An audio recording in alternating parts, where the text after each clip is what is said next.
Bienvenidos a Ahora Misiones Noticias, tu sitio de noticias en la web.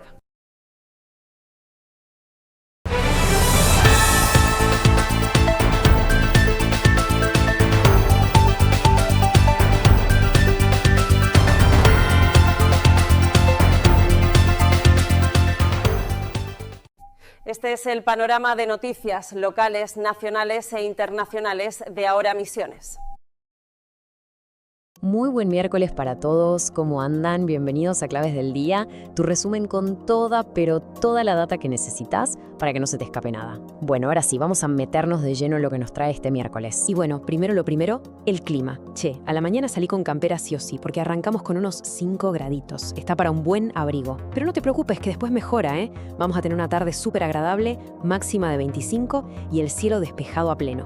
Eso sí, ojo si andás cerca de los ríos o arroyos por la mañana, que puede haber algo de neblina. Y ahora, pasamos a lo urgente, el tránsito. Presta mucha atención a esto para que planifiques bien tus recorridos, porque hoy la ciudad va a estar, digamos que movidita. A ver, esto es lo crucial del día, sin dudas. Por un lado, si tenés que ir para Encarnación, ten en cuenta que el puente internacional va a estar cerrado, de 7:30 de la mañana a 1:30 de la tarde.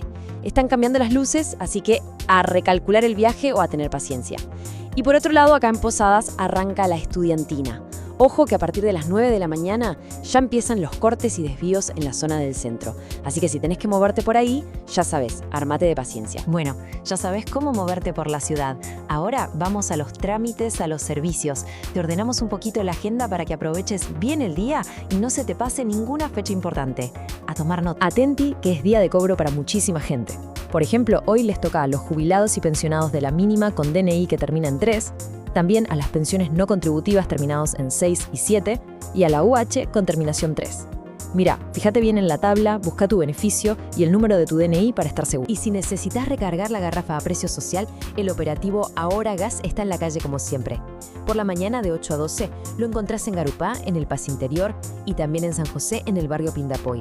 Y por la tarde se mueve al frente de la Muni de San José, de 1 a 3 de la tarde. Y además de la garrafa, mira todos los servicios que andan dando vueltas. Para la salud, tenés el operativo del Paz en la Escuela 817 de Garupá. Para tus mascotas, el quirófano móvil de Limusa va a estar en Cocomarela Oeste. Y sigue la vacunación antirrábica en Itaime Mini. Y para mantener los barrios limpios, importantísimo, hay descacharrado y recolección de cubiertas. La verdad, una buena oportunidad para poner todo al día. Y bueno, después de un día full, con trámites, trabajo, tránsito, llega la noche. Y para los futboleros es una noche con todo, con partidos de copa para no moverse del sillón, te digo. Agéndate este cronograma. A las 7 de la tarde, por Libertadores, Estudiantes visita Cerro Porteño. Un ratito después, 7:30, por Copa Argentina se cruzan Atlético Tucumán y Newell's. Y para cerrar la jornada a las 9:30, Independiente se va a Chile para enfrentar a la U por la Sudamericana. Noche de triple pantalla. Y antes de irnos, como siempre, nos tomamos un momento para una frase. Hoy, del gran Gabriel García Márquez. Recordar es fácil para quien tiene memoria. Olvidar es difícil para quien tiene corazón. Uf, una perlita, ¿no? Para pensar en esas cosas que, para bien o para mal, llevamos siempre con nosotros. Y con eso cerramos las claves de hoy. Espero que te sirva toda esta info para que organices tu día de la mejor manera. ¿Y todo anotado para tu miércoles? ¡Excelente! Que tengas una jornada espectacular y nos volvemos a encontrar mañana con más data. ¡Chao, chao! Hola, ¿qué tal? Bienvenidos a Noticias Nacionales. La verdad es que Argentina está en un momento... de muchísima tensión, de un cambio que se siente profundo. Así que lo que vamos a hacer en los próximos minutos es eso, una radiografía para tratar de entender qué está pasando, qué fuerzas están chocando, desde lo más alto del poder hasta lo que nos pasa a todos en el día a día. A ver, para que se entienda bien todo este lío, lo organizamos en 5 temas clave. Primero vamos a hablar del estilo Milei. Después, cómo eso impacta en la calle, en los conflictos. Tercero, ¿qué pasa con la justicia, la memoria y algunos delitos que andan dando vuelta? Cuarto, el juego de las provincias, esa pelea constante. Y al final, la pregunta del millón. Argentina, ¿para dónde va? Bueno, vamos a meternos de lleno en el primer punto. El estilo Milei. Es, una forma de gobernar que realmente está redefiniendo la política, ¿eh? Para bien o para mal, no te deja indiferente. Y miren, para que se den una idea de a qué nos referimos con estilo, escuchen esta anécdota. La cuenta el mismísimo Federico Sturzenegger, el hombre detrás de la desregulación. Y es sobre cómo reaccionó el presidente cuando le mostró su plan de ajuste. La verdad es que la cita habla por sí sola, ¿no? Te da una pauta de la intensidad con la que se toman las decisiones ahí en el corazón del gobierno. Claro, y esa intensidad de la que hablábamos no se queda en una anécdota. Se convierte en una forma de gobernar, en un método. ¿Cuál? Bueno, avanzar por decreto. Es la herramienta principal. Y esto, como se imaginarán, genera un ruido bárbaro con la oposición, con los sindicatos. Todos acusan que se está salteando al Congreso. Y acá tenemos un caso concreto para entenderlo mejor, lo que pasa con el INTA. Es el instituto clave para el campo, ¿no? Bueno, el gobierno sacó un decreto, elimina la Dirección Nacional y dice que es para evitar que se pisen las funciones, una reestructuración. Pero del otro lado, el sindicato ATE te dice no, para nada. Ellos denuncian que el plan real es otro, es vender los edificios, las más de 100.000 hectáreas que tiene el INTA. De hecho, esta denuncia, esta desconfianza total, quedó resumida en una frase fuertísima de Rodolfo Aguiar, el jefe de ATE, una frase que va directo al hueso, ¿no? Ok, y si nos metemos en la rosca política, la estrategia tiene como varias patas. Por un lado, tenés la negociación pura y dura, ¿viste? Como esa cena en Olivos para juntar los votos que necesitaban para bancar vetos importantes. Pero por otro lado, saltan denuncias como este supuesto tarifario de Karina Milei en la campaña. Y todo esto con un telón de fondo que es la tensión con el Congreso. Una tensión que un viejo lobo de la política como Pichetto describe como una amenaza de choque constante. Pero bueno, todo esto que pasa en la política, en la Casa Rosada, no queda ahí encerrado. Obviamente baja a la calle y ahí es donde se pone picante. Vamos a ver cómo impacta todo esto en la vida de la gente. Y uno de los primeros golpes, y uno muy duro, se ve acá, en la obra pública, directamente paralizada. La oposición está alertando sobre la cantidad de viviendas que quedaron, a medio construir, esqueletos de hormigón. Y el número es tremendo. Miren esto, 16.000. No es un número en un papel, ¿eh? Son 16.000 familias. Lo dice el exministro Katopodis. Familias que no solo ven que su casa no se termina, sino que además corren el riesgo de que se las usurpen. Una locura. Y claro, con este panorama, el malestar crece y explota por todos lados. Miren el mapa de las protestas. Tenés al Hospital Garrahan parando por los copagos, a los laburantes del INTI movilizados al Congreso para que no se lo carguen, los docentes universitarios, con paros fortísimos en Jujuy y en San Luis, porque los sueldos no alcanzan, están por debajo de la línea de pobreza, y los docentes del Chaco, en caravana, pidiendo la cláusula gatillo. Es un hervidero. Y mientras todo esto pasa en la política y en la calle, hay otro mundo que sigue su propio ritmo, el de la justicia. Y es un mundo que se está ocupando de cosas muy distintas a la vez, desde escándalos de salud pública hasta, las heridas más viejas y profundas de la Argentina. Por ejemplo, acá. De repente explotó una bomba, el fentanilo contaminado, una crisis sanitaria tremenda. Obviamente la justicia se tuvo que meter de cabeza y el tema escaló tanto que llegó al Congreso, que empezó a pedir explicaciones a lo loco. Y los números de esta crisis, la verdad, te hielan la sangre. Ya vamos por 90 muertos, 90, y se encontraron más de 100.000 dosis de este remedio trucho. Es un escándalo con consecuencias terribles, fatales. Y hablando de la justicia y del pasado, a veces el pasado vuelve de golpe, de la manera más increíble. Es lo que pasó con el caso de Diego Fernández Lima, un pibe de 16 años que desapareció en el 84. Y ahora, casi 40 años más tarde, encuentran sus restos y la investigación se reabre. Pero miren a quién apunta, a un ex compañero de la escuela. Es una historia de no creer, que se empieza a escribir de nuevo. Y ojo, que no es un caso aislado, ¿eh? Las causas por los crímenes de la dictadura siguen avanzando, a su propio ritmo, pero avanzan. Tenemos condenas a perpetua en megacausas como la de Campo de Mayo, cae gente que estuvo prófuga más de 10 años y la justicia le baja el pulgar a pedidos de libertad de tipos condenados por cosas terribles, como en el caso Melman. La justicia, a su manera, sigue trabajando. Bueno, cuarto tema. Y este es un clásico argentino que hoy está al rojo vivo.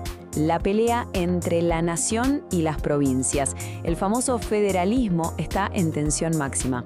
A veces parece que dialogan, pero la mayor parte del tiempo es un choque de frente. Y acá lo importante es esto. Se armó un nuevo polo de poder. se juntaron los gobernadores de dos provincias pesadas, Santa Fe y Córdoba, Puyaro y Yaliarra, y dijeron: hasta acá llegamos. Se plantaron en el Congreso para voltearle al presidente los vetos a leyes que son súper sensibles para la gente, como la de los jubilados o la de discapacidad. Pero, ojo al piojo, porque incluso cuando las provincias hacen un anuncio, hay que mirar la letra chica. Miren el caso de Córdoba. Anunciaron con bombos y platillos que subían la jubilación mínima a 700 lucas. Suena genial, ¿no? Bueno, la realidad es que esa medida le llega a apenas el 2,26% de los jubilados. El 97% y pico se queda fuera. Y si abrís el mapa del país, cada provincia es un mundo, con sus propios quilombos. En Neuquén están peleando con Nación por una deuda de 18 palos verdes. En Chaco, pacientes oncológicos denuncian que la obra social provincial los dejó en banda. En Misiones, los productores de yerba se quejan de que se llevan migajas del precio final. En Salta, reprimen a mujeres indígenas. Y en La Pampa, la gente sale a la calle en masa contra el veto a la ley de discapacidad. Un panorama complicadísimo. Y bueno, llegamos al final. Después de todo este recorrido, ¿qué nos queda? ¿Cuál es la foto? Y la foto es la de un país partido, en una tensión constante, una verdadera encrucijada. Porque lo que vemos, en el fondo, son dos modelos que se están sacando chispas. Por un lado tenés el modelo del gobierno: shock, ajuste a fondo y confrontación sin medias tintas. Y del otro lado, la respuesta de buena parte de la sociedad y la política: salir a la calle a protestar, sí, pero también intentar sentarse a dialogar, a buscar algún tipo de acuerdo. Y así, la gran pregunta, la que va a marcar el futuro cercano del país, queda flotando en el aire. ¿Esto termina en un choque de trenes? ¿O en algún momento se va a encontrar la forma de construir un nuevo pacto social? El final está abierto. Gracias por habernos acompañado en este explainer de Noticias Nacionales. ¿Qué tal? Bienvenidos a Noticias Internacionales. Hoy vamos a hacer algo clave. Vamos a conectar los puntos. Vamos a ver cómo una pelea por los votos en Bolivia, un discurso de Lula en Brasil y una crisis diplomática en Europa de repente terminan impactando en las crisis humanas más terribles del mundo. Parecen lío, pero van a ver que todo, absolutamente todo, está conectado. Y esta es la pregunta que nos va a acompañar hoy. Porque, a ver, las noticias que leemos todos los días no son hechos sueltos. Son como fichas de dominó. Una cae acá y el efecto se siente a miles de kilómetros. Hoy vamos a seguir el recorrido de esas fichas. Y para que no nos perdamos, esta es nuestra hoja de ruta. Primero, nos metemos de lleno en el frente interno, en las peleas políticas bien de adentro. Después, vemos cómo eso escala y genera fricciones globales. Y cerramos con lo más duro, con las consecuencias reales, las zonas de crisis. Un viaje en 3 paradas. ¿Estamos? Arranquemos. Empezamos por casa, digamos, porque todo nace acá, en la política interna. Las decisiones, los discursos, las pulseadas de poder dentro de un país, ese es el primer empujón al dominó. Y para arrancar, nos quedamos en América Latina. A ver, miren lo que pasa en Bolivia. Se vienen las elecciones, pero al expresidente Evo Morales no lo dejaron postularse. ¿Y qué hicieron sus seguidores? Lanzaron una campaña tremenda para que la gente meta un voto nulo. Ojo, no es que apoyen a otro, no. Lo que quieren es anular la elección. Es un acto de protesta total. Y esta frase, che, lo resume todo. Para ellos, no es tirar el voto a la basura. Es una declaración. Es decir, ninguno de los que esté en carrera nos representa. Es una batalla política que se da con la boleta en la mano, directamente en la urna. Y bueno, de la división en Bolivia, nos vamos a un llamado a la unidad en Brasil. El presidente Lula da Silva sale a pedir que la sociedad se una. ¿Para enfrentar a quién? Según él, para enfrentar a un mundo cada vez más perverso. Su idea es: si afuera está complicado, adentro tenemos que estar más fuertes que nunca. Y acá está el corazón de lo que propone Lula. Soberanía, democracia y que el poder lo tenga el pueblo. Es su proyecto para fortalecerse internamente y así pararse distinto frente a ese mundo perverso del que habla. Es su estrategia política. Ahora, nos vamos para México. Allá la presidenta Claudia Sheinbaum pone otro tema en el centro del debate: el rol de la mujer. Ella habla de un tiempo de mujeres y lo ata directamente a su proyecto de gobierno, la Cuarta Transformación. Es otro ejemplo clarito de cómo un líder define una postura interna que sí o sí va a marcar cómo se relaciona con el resto del mundo. Y cerramos esta primera parte en Colombia, con un cruce que es el ejemplo perfecto de cómo lo de adentro y lo de afuera se tocan. Donald Trump critica la inseguridad en Bogotá. Y el presidente Gustavo Petro, obviamente, no se queda callado y le contesta con todo. Y mira vos qué interesante la respuesta de Petro. En lugar de discutir cifras de delitos, corre el arco. Cambia el tema de la discusión y la lleva a sus logros sociales, como la lucha contra el hambre infantil. Es una defensa política para proteger su ciudad y de paso su gobierno. Bueno, y ahora vemos cómo todo esto explota hacia afuera. Todas estas batallas internas que vimos no se quedan encerradas.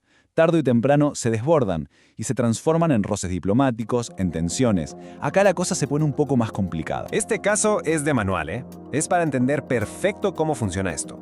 El presidente checo se junta con el Dalai Lama, algo que él considera un acto soberano. Pero para China, que ve al Dalai Lama como un líder separatista, esto es una línea roja. La reacción es inmediata y durísima. Se cortan las relaciones.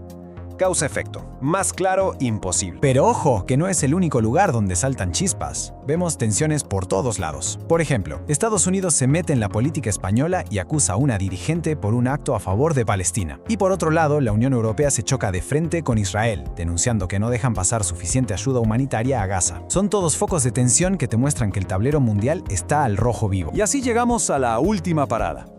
Y la más difícil.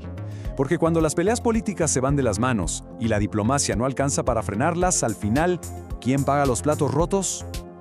La gente. Este es el resultado final. El costo humano. 18. Ese número, 18, no es una estadística fría.